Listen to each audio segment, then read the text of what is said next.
Welcome back to Let's Play Katawa Shoujo. I'm the Fusilier, and this has crashed at least 3 times. Oh no, I'm sorry, the game is not crashing, the computer is crashing. I don't know what's wrong, but we'll soldier ahead as much as possible. I've been trying to have an update up each day for this LP because I really love it, and because it's a long game. Anyhow, I guess it put me in the proper mind because last video had our second Lily Shizune fight. I don't like to see those. About 2 hours later, she stops, having mowed through the rest of the stalls non-stop in that time. It still feels hard to approach her, and I think about how easily a conversation can die, or I can bump the mic. After it took so long to be able to get her alone and speak to her directly, it almost hurts. Translation was good. Really? First class. She punctuates it with a thumbs up. For your level. There aren't many deaf people in the school. Sign language classes have been on the edge of getting cut for a while now. I'm sure you didn't have many classmates. Am I right? You're only learning sign language now, your speed is going to be limited. That is why interest in it wanes, because it takes more effort than normal just to communicate. I imagine it's the same with all languages. In such a situation, conversations in sign language are less than they would inherently be to start with. I don't understand that word. Less what? Spontaneous.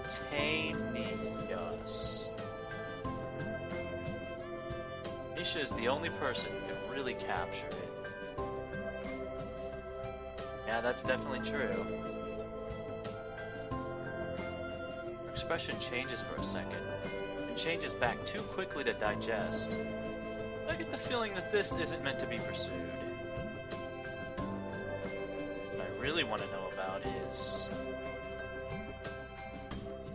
why do you and Lily fight so much? Tensing a little and visibly frowning, Shizune tenses her fingers and overlays them repeatedly, as if shuffling an invisible deck of cards. 2 fights that you know of aren't worth calling so much. If you had been there last year, you could say that. I heard it was a rough year. Something about how you tried to institute a badge policy? Surprised? Well, I want to hear more about that later, definitely. But you don't like Lily very much, do you? Don't dodge my question. I'm not dodging anything. She was a part of the student council until last year. We didn't get along very well. She wanted to keep doing things like the old student council did. The old student council was just so ineffectual, stupid, and insulting. I wanted to do more, and we had a fight. A lot of fights. She couldn't do anything on time. Then, she said that what I wanted to do was meaningless, just extra busy work. Does this look like meaningless busy work to you? Shizune gestures around us. What's really meaningless is a student council that doesn't do anything. Weak, lazy, and boring. Especially boring. I couldn't get excited over sitting in a room with nothing to do. That's just a waste of time. Why would I even be there? Didn't get my blood flowing. Arguing with her does that. If she could have been that motivated before, she wouldn't have to put so much dedication into being my enemy. But if she shows that much spirit, it's not a complete loss. At least it's something. It's still exciting.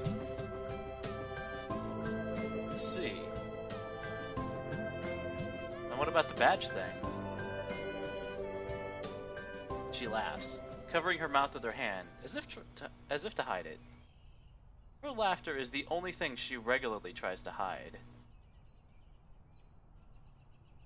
That was just a joke. Having a little fun sometimes is important, too.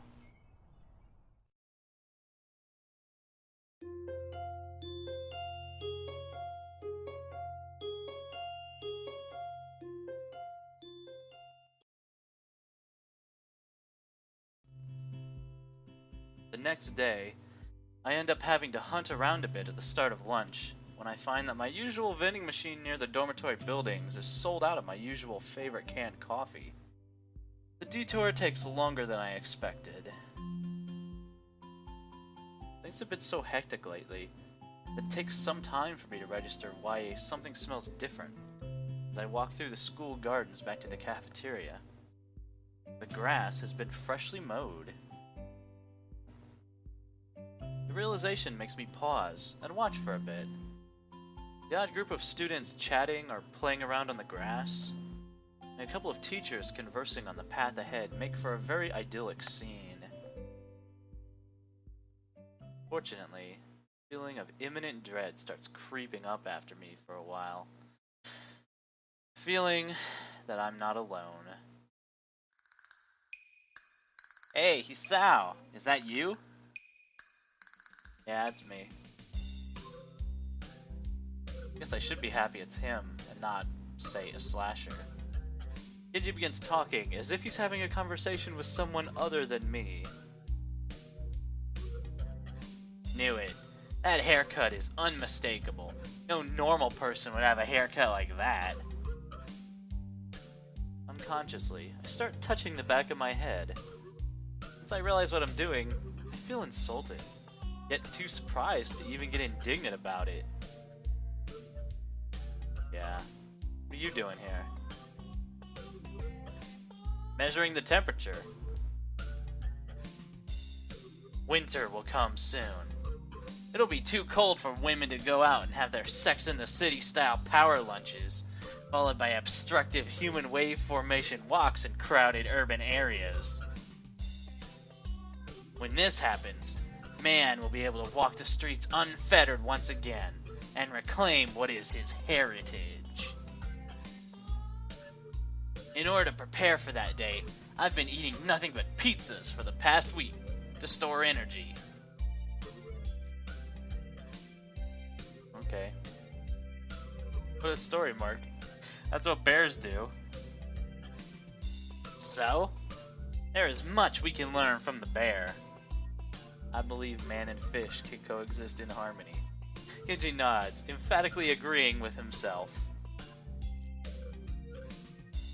Okay, so check this shit out. I was in town today buying milk.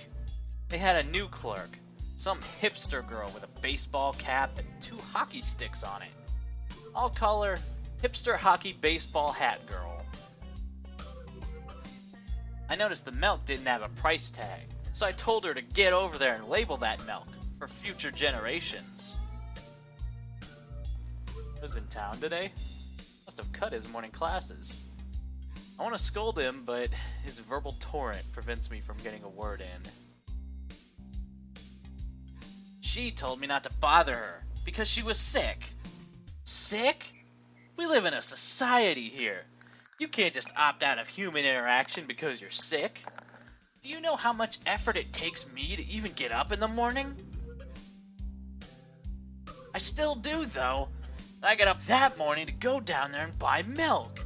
Not to have my vital questions just brushed aside by some hipster doofus college girl who wears a hockey baseball cap to work. Indoors. Fuck that. Anyway, I was just trying to uphold the integrity of her products. A milk carton without a price tag? When I see something like that, it just leads to questions. Important questions. It's her job to answer them, damn it. That's the problem with women. They have no sense of duty. I get diarrhea a lot. You don't see me complaining about it. I soldier on and do what I have to do anyway, because that's what being a man is all about. Even if you have diarrhea, you keep going for the dream of a better tomorrow. You know, frequent diarrhea is bad. Maybe you should stop drinking so much milk. I can't do that. It's what allows me to maintain my awesome strength.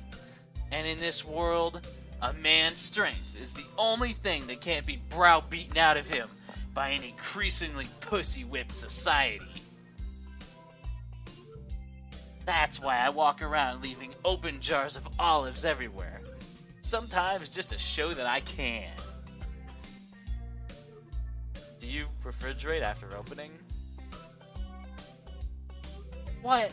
Man, I don't know. That's not important. You have to refrigerate after opening.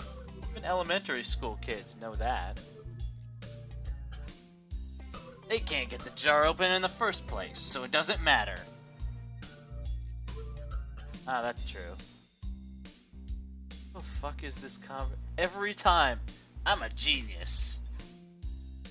He self-assuredly rubs his chin. Something I imagine scientists did, till I met Mutao, and was tremendously let down. Fucking brutal today, Hisao. Anyway, I can't go back to that store again, since it's clearly been compromised by bitches. Unless I disguise myself. Maybe change to a different pair of glasses. Worst disguise ever. It's been working flawlessly all these years. I don't even need glasses to see. They're for effect. Also to protect my identity. I'm like Superman. Worst disguise ever. I'm telling you, when people see my school ID, they can't even recognize me. Oh really? Here, let me see. Can't do that. Can't go around showing my ID to everyone. It was made long ago. In a different time. I had hippie hair. I'm trying to imagine. Yeah, I want to see that. Well, I'm trying to imagine that Kenji takes his glasses off.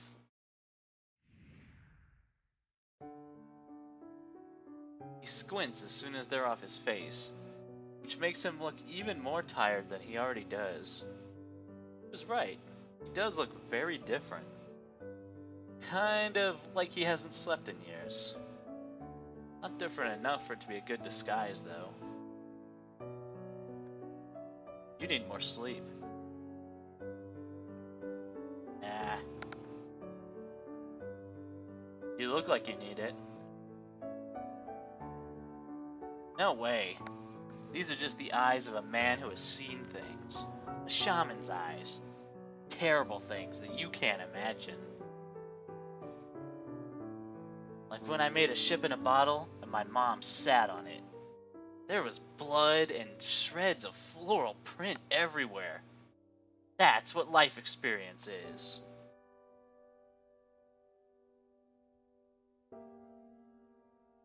Kenji doesn't seem very horrified, even though I think this is actually the first thing he told me about himself that could have been legitimately traumatic.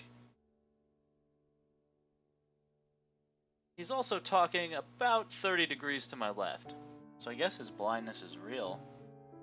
I wave a hand in front of him anyway, to little effect. Man, I hope you realize I'm just joking. I laugh, pretending I did. Somehow looking him in the eyes is more difficult than usual. Hey, you want some trivia? People with small eyes wear big glasses. I've read that somehow, because it makes your eyes look less beady. Really? I didn't know that. He puts his glasses back on. I feel oddly relieved for a moment, until I remember that I still have to deal with him, glasses or not. Well, that was a moment, and now it's over. Well, anyway, this artist girl wanted to paint my portrait once, I think. I had to talk to her like 5 times before she started making sense. That must have been Ren, I suppose. What'd she look like? I don't know. A woman with sandals. I was hoping he'd say something more specific, like she had no arms. Ren does wear sandals, but I feel like the chance of there being another free-spirited female art student wearing sandals besides her is unreasonably high. I was thinking, sure, someday, after I burn all documentation that I exist, it might be okay to leave a portrait behind, so that people can look at it and remember the savior of mankind, the savior of humans. They'll need it to model the statue. But I thought about it some more, and had to turn her down. It was tempting, but she wanted it for some school thing. It would be displayed. People would ask who I was, only I haven't saved society yet, so it'd be pointless. And if someone recognized me, I'd have to explain myself. That's already a chain of events I don't want to deal with. I don't want to get mixed up in some weird situation. Shit like that always happens. Sticking out is a surefire way to get put on a list. That's why I make such careful effort to blend in with people in my daily life, till I can make my move. Sure. What list? There are many lists. So what are you doing here anyway?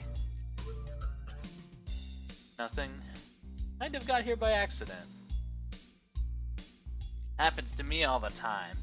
Well, hope that works out for you. I think I'm gonna go back to my dorm room. Need to set my TV to record my shows. You have TV?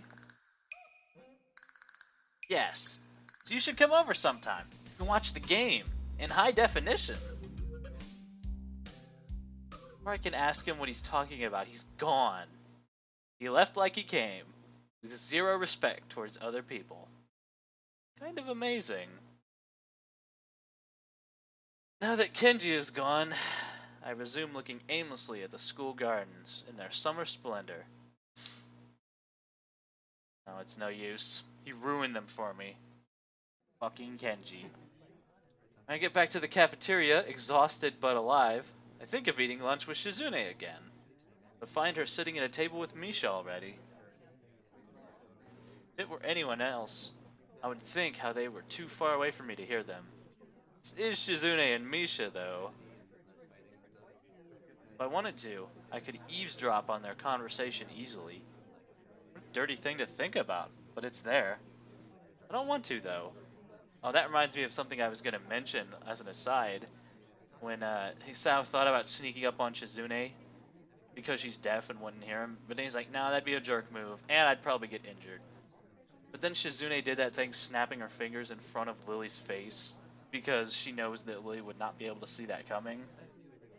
Yeah, I noticed. They must have a lot of catching up to do, even if it's only been a few days. I'm inclined to just leave them alone, so they can do just that. However, the second they see me, they wave me over. Hi, Hee-chan! Hey, Misha. Hearing her voice again, even after such a short time apart, is jarring, and I wince. These past few days, I had forgotten that communication with Shizune is almost entirely silent. Concentrating on getting it right, I had tuned out even ambient noise. Well, I'll get used to it again. I'm glad she's back. I'm done making up all my work! Just in time! I won't have to miss the festival! If they really tried to enforce that, I would pull you out on student council business. If they really tried to enforce that, you would pull me out on student council business? That's abuse of power. And No, it isn't, He-chan! Shi-chan says that if there were only 2 student council members overseeing the festival, it would be a problem, wouldn't it? Yeah, definitely! It has to be at least 3! It's for the good of everyone! It's perfectly reasonable! It's necessary! Shizune leans across the table a bit as Misha delivers her slightly disturbing, militaristic justifications in a childish, bubbly, up-and-down tone. Shizune looks so happy though, tinting her fingers and trying to hold back a laugh, as Misha pouts more seriously on her behalf. If you say so. I'm actually happy right now. We can talk so easily to each other. All 3 of us. Beginning, I thought I might have found myself in a bad situation. I was sure that Shizune would hate getting saddled with being tour guide for the new guy. I didn't want to be that kind of burden either. It'd be awkward, even if she weren't deaf and mute too. Just now, she said that we would all have to be at the festival. The whole student council. I don't think that the student council has any real jurisdiction over Tanabata. It's only Shizune's way of saying that she wants us to spend it together. It's nice to have friends. It's a simple thought, one that makes me genuinely happy, that we could slip into being such with such ease. Despite the roundabout way in which she said it, I'm glad that Shizune thinks it strongly enough to express it at all. Why did you wait until we waved you over to come sit with us? Question out of nowhere. Shizune's eyes are expectant as Misha repeats her message. I feel like teasing her. You want me to sit with you that badly? We're in the student council. We should sit together as much as possible. It's logic. Anyone would jump at the chance to sit with 2 cute girls anyway. She pauses, in case I might say something like, "You're not that cute," and instantly lock myself into an obvious no-win situation. When I don't take the bait, Shizune becomes more energetic and continues. You're abnormal. Well, I didn't expect her to end it like that. You're too quick to call other people abnormal. So arrogant. You're too quick to call other people arrogant. That makes you arrogant. And arrogance is also abnormal. You're double abnormal. It doesn't work that way. It's a sliding scale.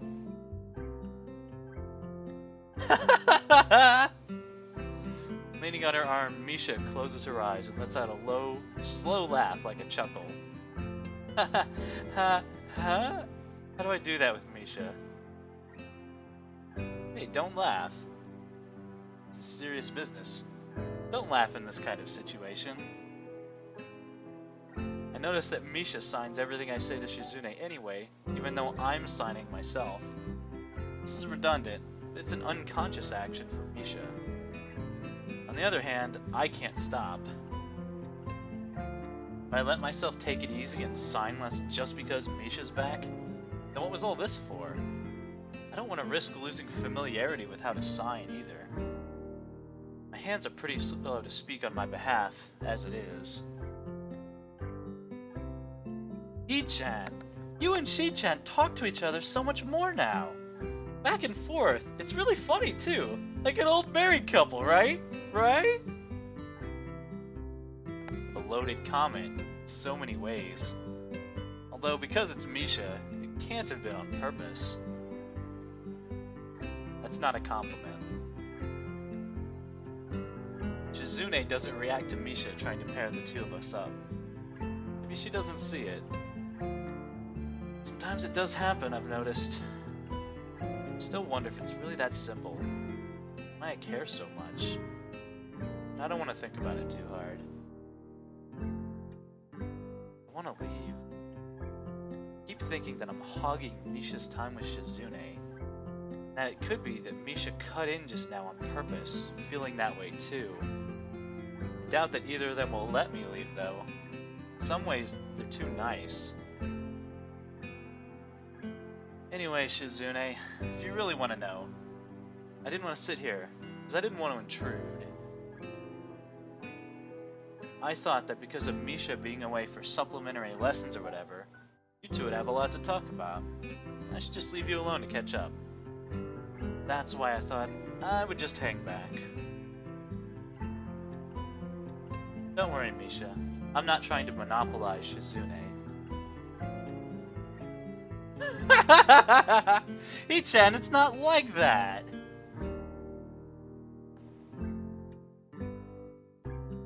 You're so considerate, Hee-chan!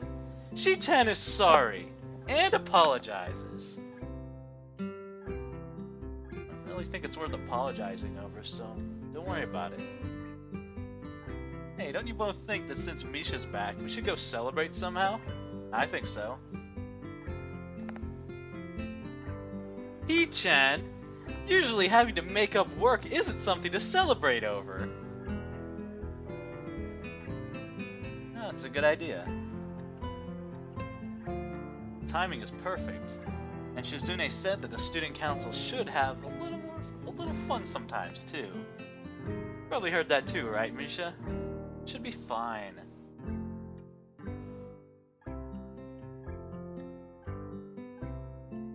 Actually, wait a second. Didn't you have to make up work because you were missing so many classes to begin with? So, skipping out to celebrate would be kinda stupid. Okay, maybe the timing isn't perfect, like I said. We could go after school. Where should we go? Misha speaks Shizune's question to her aloud before she even stops to think it over, both of them completely ignoring me. Hey, listen to me, two-man short-sighted student council team.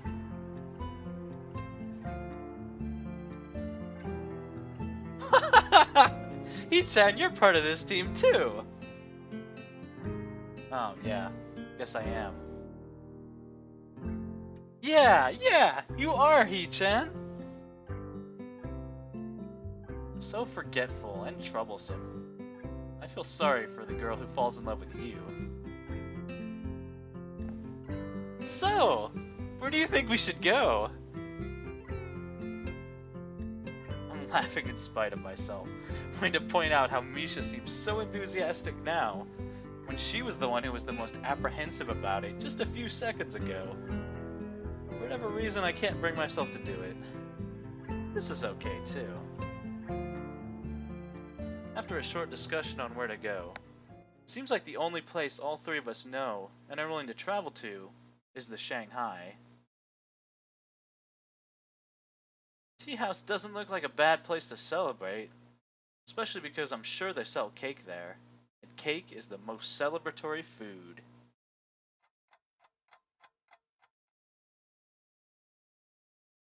The only assets we got. I haven't seen Yuko in a while either. Neither have the girls. For all these reasons, plus the fact that it's so close, I end up standing in front of the little tea shop with Shizune and Misha before I know it. Welcome! It's been a while since I heard Yuko's voice, so Fusilier doesn't know how to pronounce it, and I'm surprised all over again by the energy she puts into her greetings. Kind of like an extremely nervous Misha. It's more or less how I'd play it. Hi! But you don't have to do that all the time if it's just us. Yes, I do. But... Okay. If you say so, Yuko. I take this moment to glance around the tea house and notice that it is as empty as ever. It's lunchtime, essentially the peak hour for an establishment of this type. And yet, it's barren as ever. I don't understand. There has to be a reason for this. Shizune gently taps my arm to get my attention. What do you want to get? Yuko looks a little agitated after Misha automatically relays the question. No, I'm supposed to ask that. Is there anything I can do for you? Some coffee for now, I guess. Thanks. The dedication Yuko has towards her waitressing duties is sort of admirable. So is the speed at which she whisks slices of cake and our drinks to our table when we order. I think we're keeping this place in business. I think that's why. I don't know how. And again, we're the only customers here. Knows what it would be like with a full house. Shizune and Misha immediately dig into their cakes with gusto. Probably because they can't talk with utensils in their hands. The whole point of sharing a meal with friends like this is being able to talk over it, after all. Makes sense that it would be the same with them. Barely halfway through my cake when I hear their forks clinking as they set them down on their empty plates. It's not healthy to inhale your food. Hichan sounds like an old man. I cringe and instantly feel like I've been punched. Here comes number 2. Oh, are you gonna wear a yukata tomorrow, Hichan? No, I don't even have one. Well, even if I did, I'm not the kind of guy who does stuff like that. About you? Are you two gonna dress up? Of course. What do you mean, of course? You didn't dress up last time. One time is not a trend. It's a completely different situation anyway. Aside from not being Tanabata, the festival was on school grounds. Students should wear their uniform on school grounds. Really a joke, but her delivery isn't any different from the usual. That isn't normal. But her sense of humor never was. I'm used to it. I guess her way of saying outrageous things seriously is a little better than if she were to say serious things outrageously. Misha. Seasonal weather, you know. What's more troubling in any case is that I've started to associate a voice with her signing. And it's clashing with how Misha says out loud everything Shizune signs anyway. I feel disoriented. I'll dress up this time. I'll dress up this time? You'll see, Hee-chan. Not just She-chan, but me too! Heck yeah. Maybe I'll change my hairstyle too. Don't do that. Can't really imagine you looking differently. Shizune wags a finger and smiles. Such a quick and firm disapproval. What if I were to change my hairstyle? Maybe you should grow your hair out and make it look like drills. She looks unamused. Luckily, I see Yuko making her way over, likely to clear our plates or ask if we need anything from her. Yuko, you doing anything for Tanabata? Huh? It's like she was practicing how to most smoothly ask if I needed a refill of coffee while walking over. She has no idea what to do after having been asked a question first. I feel bad. Yes, I'm working. Yuko, they make you work on holidays? Aww. We have the most business on holidays, and sometimes tourists. I don't mind. I have to do my best. I understand completely. So admirable. Shizune nods her head in solidarity, feeling a kind of kinship with Yuko through their shared determination to be the best. Although for her it's a matter of pride, whereas Yuko might just feel that she really, really needs this job, and maybe a raise. Most business, huh? So, how many people on average during a holiday? Well...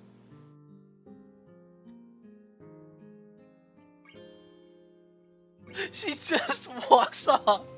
Yuko walks away and starts cleaning a couple of swizzle sticks. That isn't polite. This is not what a proper waitress would do. Nevertheless, I sort of got my answer anyway. Clearly, business is scarce at best. Start to wonder again how the Shanghai remains open at all. Maybe this eclectic style of tea house is a trend that was outrageously successful before I got here, but isn't anymore. And they're just keeping it like this while they retool. Maybe the owner is rich and involved in some sort of bet with someone else, or a crazy scheme to see who can lose the most money. Maybe I just conveniently miss mobs of customers by seconds each visit. Maybe this place is just a front for arms dealers. Because there's no one else here, why don't you sit down with us? We can talk about economic infeasibility. Oh, but Yuko doesn't take the bait, shaking her head side to side emphatically. I've never really celebrated Tanabata before, or dressed up for anything like this. I'll finally be able to wear my yukata! Yay! Yay! You mean never? About last year? Last year, Shi-chan, me, and the 3-2 class rep ran a stall for the festival. It was a soba stall, I think. Yeah, it was! Yep! 3-2. 3-2. I think I know what class that was. I think I have an idea. Yeah, thank you. The blind class rep of 3-2 must be Lily. I'm surprised they were able to work together on anything. But Misha would likely be the best possible buffer for that kind of thing. How innocent she is. Look at Shizune's expression. Shi-chan cooked, and Lily took the orders, and I translated for them. Shi-chan kept saying, "It's so inefficient, Misha! Why do you have to be the middleman? As in, why is there a middleman in the first place, huh? It would be fine if I did all the cooking and you took orders. It doesn't make sense at all." But I think everyone had fun in the end. Right, Shi-chan? Oh, that's a big one. Shizune adjusts her glasses grudgingly, causing Misha to break into laughter. It was the old student council's idea. That's why. So, what was the last student council like then? Shizune finally decides to step in again. Or it's more like she can't stop herself. Terrible. Next time we'll learn about how terrible it was on Katawa Shoujo.